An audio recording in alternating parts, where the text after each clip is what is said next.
चर्चा होनी चाहिए। मैं चर्चा का समर्थक हूँ, संवाद होगा, रास्ते निकलेंगे, हम लोगों को भी अपनी बात कहने का मौका मिलेगा जो हम सुधार चाहते हैं। बहुत सारे ऐसे सुधार हैं जिन पर हम लगातार चर्चा कर रहे हैं बाहर, लेकिन उसकी जवाबदेही इसलिए नहीं क्योंकि अभी मीडिया चर्चा हो रही है, आंदोलन में चर्चा हो रही है, लेकिन चर्चा सरकार के सामने होगी, सरकार को जवाब देने इस तरह के सुधार क्या हो सकता है। नौजवान बेरोजगार है और बेरोजगार नौजवान पे उस पर उल्टा जो है इस तरह का दंड थोपना अच्छी बात नहीं है। आप महसूस करके देखिए, ये सोचे एक विभाग में 10,000 वैकेंसी आई है और 50 लाख बच्चों ने फॉर्म भरा, बेरोजगारी इतनी है ही, तो 10,000 बच्चों को नौकरी मिल जाएगी, लेकिन 49,99,000 जो बच्चे हैं उनसे उनको भी पैसा पे करना पड़ रहा है। वो तो पहले से बेरोजगार है, हर चीज में टैक्स दे रहे हैं आपको, भाई कपड़े खरीदने तो टैक्स दे रहे हैं, जूते खरीदे तो टैक्स, किताबें, पेन, जितना भी सामान खरीदे हर चीज पर टैक्स है देश के अंदर, खाने पीने के सामान टैक्स हो, तो बेरोजगार है। फिर उनपे इस तरह की मार और फिर पेपर लीक, फिर घोटाले और फिर जो है तमाम तरह की और परेशानी की री एग्जामिनेशन करा रहे हैं, तो वो बच्चे कहाँ जाएंगे। इस तरह का जो भार है, बहुत सारे सुधार होने, तो चर्चा होनी चाहिए।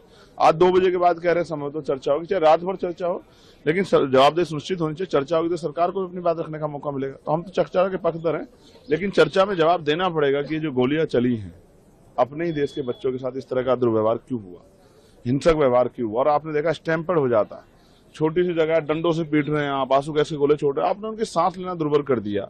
अगर आप इतने संवाद के थे तो अपने पहले संवाद क्यों नहीं किया, उनसे संवाद कर लेते, दिन ही नहीं देखना पड़ता। कितने बच्चे घायल हैं, कितने हॉस्पिटलाइज हैं। एक नया मैटर आ गया पैलेट जिसको बच्चे को लगी है, तो बहुत सारे पत्रकार नहीं बचे। आपने देखा एक पत्रकार को भी पैलेट से हमला हुआ, तो आप देख ही नहीं रहे थे किसी में भी होकर। इसका मतलब इस बात को स्पष्ट करती है तार्किक रूप से, एविडेंस के तौर पे, कि आपने ये नहीं देखा कि सामने कौन है। पत्रकार थोड़ा हमला कर रहा था, उस पर क्यों चलाई आपने। इसका मतलब आप और सिर्फ उस आंदोलन को चलना चाहते हैं, इसलिए आपने सारे हथकंडे अपनाए। इसका जवाब सरकार को देना पड़ेगा। देखिए, मौलाना अली जौहर यूनिवर्सिटी जो रामपुर में है, इस पे सबसे बड़ा प्रोटेस्ट आजाद समाज पार्टी ने किया। पूरे प्रदेश भर में ज्ञापन दिए 75 जिलों पर, और देश भर में 25 तारीख को प्रोटेस्ट हुआ था। उसी के दबाव में आके इन्होंने ये फैसला लिया। हालांकि शिक्षा के मंदिरों पर हमला नहीं होना चाहिए। आपका राजनीतिक द्वेष हो सकता है, लेकिन अगर आप शिक्षा के मंदिरों को तोड़ने का काम करोगे तो ये हम स्वीकार नहीं करेंगे। मैंने स्पष्ट कहा था कि हम किसी भी कीमत पे जो है मौलाना जौहर यूनिवर्सिटी को टूटने नहीं देंगे, 3,000 बच्चों का भविष्य खराब नहीं होने देंगे। मैं सराहना करता हूं कमिश्नर की, जिन्होंने फैसला दिया, लेकिन उन जिलाधिकारी को भी बताना पड़ेगा कि उन्होंने यूनिवर्सिटी को तोड़ने का फैसला बिना तर्क के, क्योंकि जब यूनिवर्सिटी बनी है तो तब वो आरडीए का हिस्सा नहीं, रामपुर डेवलपमेंट अथॉरिटी का हिस्सा नहीं है, तो आपने ऑर्डर क्यों दिया।